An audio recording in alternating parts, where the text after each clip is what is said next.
नमस्कार। आकाशवाणी से प्रस्तुत है समाचार प्रभात।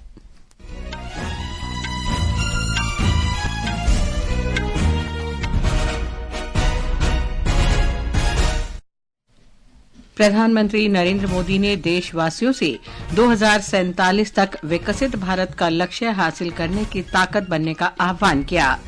केंद्रीय मंत्री सर्बानंद सोनोवाल ने कहा, भारत 2047 तक दुनिया के शीर्ष 10 समुद्री व्यापारी देशों में शामिल होगा। विदेश मंत्री एस जयशंकर ने कहा, अमेरिकी डॉलर से प्रतिस्पर्धा के लिए नई ब्रिक्स मुद्रा शुरू करने का कोई प्रस्ताव नहीं। विद्रोही सेना ने सीरिया के प्रमुख शहर होम्स पर कब्जे के बाद राजधानी दमिश्क को घेरना शुरू किया। और ओमान के मस्कत में जूनियर एशिया कप महिला हॉकी टूर्नामेंट में आज भारत का सामना बांग्लादेश से होगा।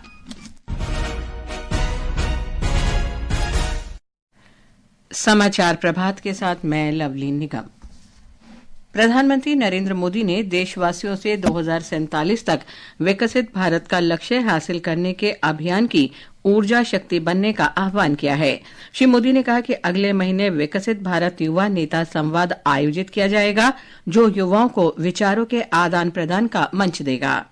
युवा विचारों को नए अवसर देने के लिए कुछ ही सप्ताह बाद जनवरी में विकसित भारत यंग लीडर्स डायलॉग उसका भी आयोजन होगा। इसमें हमारे युवा विकसित भारत के संकल्प को पूरा करने के लिए अपने आइडिया देंगे, अपने योगदान की रूपरेखा तैयार करेंगे। आप सभी युवा कार्यकर इससे भी जुड़ सकते हैं।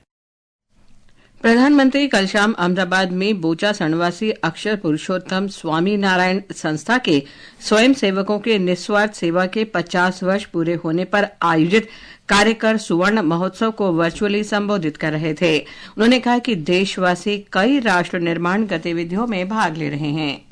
आज जब देश विकसित भारत का लक्ष्य लेकर चल रहा है, स्वच्छ भारत मिशन हो, नेचुरल फार्मिंग हो या पर्यावरण को लेकर जागरूकता की बात हो, बेटियों की शिक्षा हो या आदिवासी कल्याण का विषय हो, देश के लोग आगे बढ़कर राष्ट्र निर्माण की इस यात्रा का नेतृत्व कर रहे हैं। श्री मोदी ने कहा कि एक पेड़ मां के नाम अभियान पूरे विश्व में लोकप्रिय हुआ है और ये पर्यावरण अनुकूल जीवन शैली को बढ़ावा दे रहा है। उन्होंने भुज भूकंप, केरल बाढ़, उत्तराखंड भूस्खलन और कोविड संकट के दौरान निस्वार्थ सेवा के लिए संस्था के स्वयंसेवकों की सराहना की। केंद्रीय पत्तन पोत परिवहन और जलमार्ग मंत्री सर्बानंद सोनोवाल ने कहा है कि भारत वर्ष 2047 तक विश्व के शीर्ष 10 समुद्र तटीय बंदरगाह गतिविधियों वाले देशों में शामिल हो जाएगा। उन्होंने कहा कि भारत बंदरगाहों में माल ढुलाई के लिए कार्गो प्रबंधन क्षमता तेजी से बढ़ा रहा है। श्री सोनोवाल कल चेन्नई में कामराजार पोर्ट ट्रस्ट के रजत जयंती समारोह को संबोधित कर रहे थे। उन्होंने कामराजार बंदरगाह पर 545 करोड़ रुपए की लागत से बनने वाले कैपिटल रेजिंग, एकीकृत कमान और नियंत्रण केंद्र की आधारशिला भी रखी। श्री सोनोवाल दक्षिण भारत हिंदी प्रचार सभा के 83वें दीक्षांत समारोह में भी शामिल हुए। विदेश मंत्री एस जयशंकर ने कहा है कि अमेरिकी डॉलर से प्रतिस्पर्धा के लिए नई ब्रिक्स करेंसी शुरू करने का कोई प्रस्ताव नहीं है। कतर में दोहा फोरम को संबोधित करते हुए उन्होंने कहा कि अमेरिकी डॉलर को कमजोर करने का ब्रिक्स देशों का कोई इरादा नहीं है। India has never been for de-dollarization. Right now, there is no proposal to have a BRICS currency. Where India is concerned, certainly, look, the United States is our largest trade partner. We have no interest in weakening the dollar at all. Doctor Jaishankar ने यह भी कहा कि इस मुद्दे पर BRICS देश एक मत नहीं है। एक सप्ताह पहले ही अमेरिका के नवनिर्वाचित राष्ट्रपति डोनाल्ड ट्रंप ने साझा करेंसी योजना शुरू करने पर ब्रिक्स देशों को 100% सीमा शुल्क लगाने की चेतावनी दी थी। विदेश मंत्री एस जयशंकर मनामा संवाद में भाग लेने के लिए कल रात बहरीन की राजधानी मनामा पहुंचे। बहरीन के विदेश मंत्री डॉक्टर अब्दुल लतीफ बिन राशिद अल जायानी ने श्री जयशंकर की अगवानी की। एक रिपोर्ट। दोहा की यात्रा के दौरान विदेश मंत्री सुब्रमण्यम जयशंकर ने दोहा फोरम 2024 में नए युग में संघर्षों के समाधान के लिए मध्यस्थता शीर्षक से चर्चा में भाग लिया। उन्होंने लाल सागर में बढ़ते तनाव और एशियाई जहाजरानी मार्ग पर उसके असर पर चिंता व्यक्त की और भारतीय हितों पर इसके प्रत्यक्ष प्रभावों पर चर्चा की। श्री जयशंकर ने कतर के प्रधानमंत्री और नॉर्वे के विदेश मंत्री के साथ बातचीत में इजराइल और ईरान के बीच जारी तनाव और वैश्विक संघर्षों पर विचार विमर्श किया। डॉक्टर जयशंकर ने कतर के प्रधानमंत्री और विदेश मंत्री शेख मोहम्मद बिन अब्दुल रहमान बिन जसीम अल थानी के साथ गजा और सीरिया में जारी संघर्ष और द्विपक्षीय हितों के मुद्दों पर बातचीत की। उन्होंने कतर के वाणिज्य और उद्योग मंत्री के साथ भी बैठक की। बहरीन में श्री जयशंकर चौथे भारत बहरीन उच्च संयुक्त आयोग की सह अध्यक्षता करेंगे। दुबई से विनोद कुमार की रिपोर्ट के साथ समाचार कक्ष से आकर्षिता सिंह।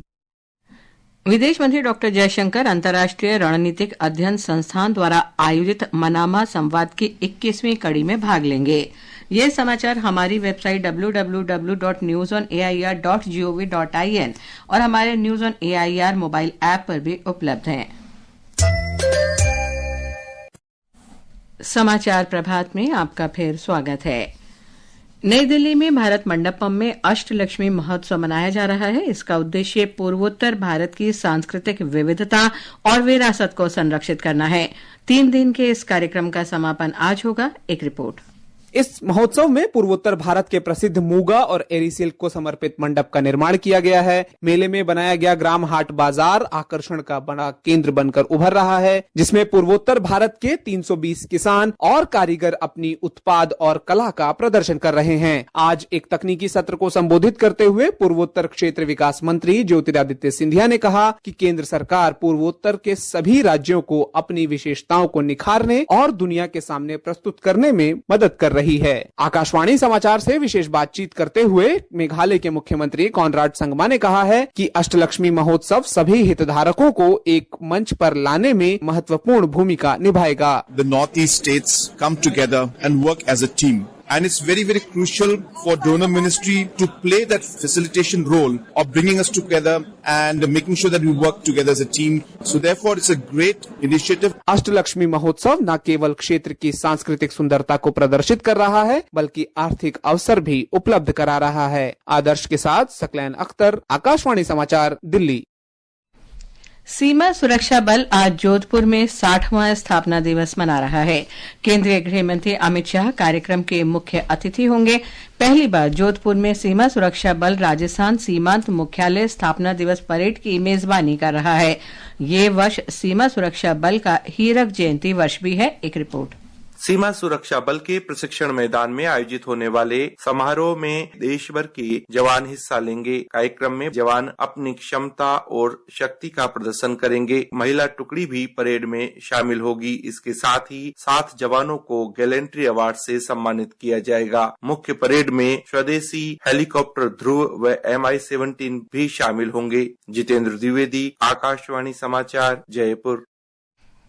प्रधानमंत्री नरेंद्र मोदी कल जयपुर में राइजिंग राजस्थान वैश्विक निवेश शिखर सम्मेलन 2024 का उद्घाटन करेंगे। प्रधानमंत्री कार्यक्रम में मौजूद लोगों को संबोधित भी करेंगे। इस सम्मेलन में दुनिया भर के प्रमुख उद्योगपति, राजनयिक, व्यापार प्रतिनिधि और निवेशक भाग लेंगे। रक्षा मंत्री राजनाथ सिंह आज से रूस की 3 दिन की यात्रा पर होंगे। इस दौरान वे मॉस्को में रूस के रक्षा मंत्री आंद्रे बेलेसोव के साथ सेना और सैन्य तकनीकी सहयोग पर भारत रूस अंतर सरकारी आयोग की 21वीं बैठक की सह अध्यक्षता करेंगे। दोनों नेता सैन्य और औद्योगिक सहयोग सहित दोनों देशों के रक्षा संबंधों की समीक्षा भी करेंगे। वाणिज्य और उद्योग मंत्री पीयूष गोयल आज मुंबई में नॉर्वे के राजदूत मे एलिन स्टेनर के नेतृत्व में नॉर्वे के उद्योग प्रतिनिधिमंडल से मिलेंगे। इस बैठक में मुख्य रूप से भारत और यूरोपीय मुक्त व्यापार संघ के देशों के बीच हाल में हुए मुक्त व्यापार समझौते पर चर्चा होगी। प्रसार भारती के अध्यक्ष नवनीत सहगल ने कहा है कि दूरदर्शन का वेब OTT प्लेटफॉर्म परिवार के हर सदस्य के लिए स्वस्थ मनोरंजन उपलब्ध कराएगा। अहमदाबाद दूरदर्शन केंद्र के दौरे में उन्होंने कहा कि वेब OTT प्लेटफॉर्म से दर्शकों को दूरदर्शन के पुराने शास्त्रीय और लोकप्रिय कार्यक्रमों का आनंद उठाने का अवसर मिलेगा। दूरदर्शन ने अपना OTT वेव्स अभी लॉन्च किया है। उसका मुख्य आधार है कि हम एज ए पब्लिक ब्रॉडकास्टर साफ सुथरा मनोरंजन आम जन को देना चाहते हैं और इस पहली बार किसी OTT प्लेटफॉर्म पे न्यूज चैनल्स को भी जोड़ा गया है। सीरिया में विद्रोही सेना ने प्रमुख शहर होम्स पर कब्जा करने के बाद राजधानी दमिश्क को घेरना शुरू कर दिया है। विद्रोहियों ने सरकारी सेना के खिलाफ हमला तेज कर दिया है और एक दिन में ही 4 शहरों पर कब्जा कर लिया है। इस बीच सीरिया राष्ट्रपति कार्यालय ने राष्ट्रपति बशर अल असद के दमिश्क छोड़ जाने की खबरों का खंडन किया है। और अब खेल समाचारों के साथ हैं निखिल कुमार। ओमान के मस्कत में हो रहे जूनियर एशिया कप महिला हॉकी टूर्नामेंट में आज भारत का सामना बांग्लादेश से होगा। प्रतियोगिता में कल ग्रुप ए के मुकाबले में चीन ने बांग्लादेश को 19-0 से पराजित किया, वहीं मलेशिया ने थाईलैंड को 3-0 से हराया था। ग्रुप बी में जापान ने श्रीलंका को 15-0 से शिकस्त दी। प्रतियोगिता में शीर्ष 5 पर रहने वाली टीमें अगले वर्ष चिली में होने वाले FIH जूनियर विश्व कप के लिए क्वालिफाई करेंगी। वहीं क्रिकेट में एडिलेड ओवल में ऑस्ट्रेलिया के साथ दूसरे क्रिकेट टेस्ट मैच के तीसरे दिन भारत आज अपनी दूसरी पारी में आगे खेलना शुरू करेगा। भारतीय टीम ने कल स्टंप्स के समय 5 विकेट पर 128 रन बना लिए थे। भारत अभी भी ऑस्ट्रेलिया से 29 रन पीछे है। दूसरे दिन का खेल खत्म होने के समय ऋषभ पंत और निशीथ रेड्डी क्रीज पर थे। इससे पहले ऑस्ट्रेलिया ने अपनी पहली पारी में 337 रन का स्कोर खड़ा किया और भारत पर 157 रन की बढ़त बनाई। बॉर्डर गावस्कर ट्रॉफी में 5 क्रिकेट टेस्ट मैचों की श्रृंखला में भारत 1-0 से आगे है। राष्ट्रीय राजधानी दिल्ली में वायु गुणवत्ता फिर खराब श्रेणी में आ गई है। आज सुबह 7 बजे वायु गुणवत्ता सूचकांक 263 दर्ज किया गया। ये समाचार आकाशवाणी से प्रसारित किए जा रहे हैं।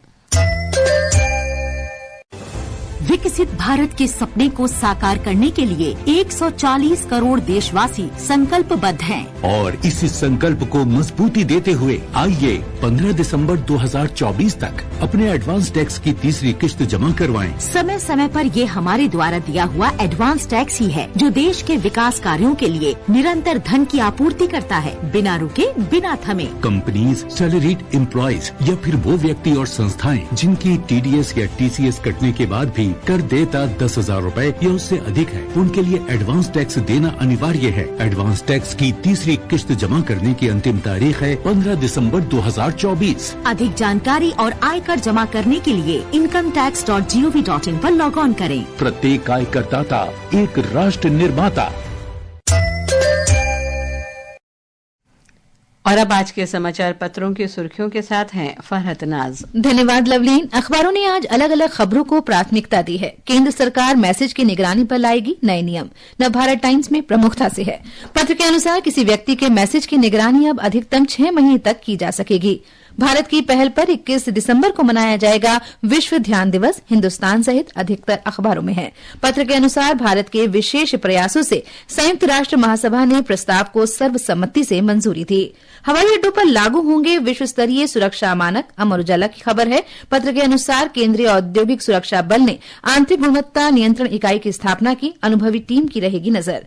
दैनिक भास्कर की पहली खबर है हिमाचल और उत्तराखंड में शुरू नहीं हुई बर्फबारी, कश्मीर लद्दाख में औसत भी नहीं। पत्र ने इसे बर्फ का सूखा बताते हुए लिखा है कि गंगा से लगे पहाड़ों पर बर्फ का स्तर पिछले साल की तुलना में 40% से कम। हिंदी सिनेमा के शोमैन राज कपूर की जन्म शताब्दी पर 135 थिएटर पर फिर रिलीज होगी राज कपूर की 10 सुपरहिट फिल्में। राजस्थान पत्रिका में प्रमुखता से है। पत्र कहता है ये उत्सव 13 से 15 दिसंबर तक रहेगा।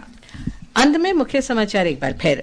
प्रधानमंत्री नरेंद्र मोदी ने देशवासियों से 2047 तक विकसित भारत का लक्ष्य हासिल करने की ताकत बनने का आह्वान किया।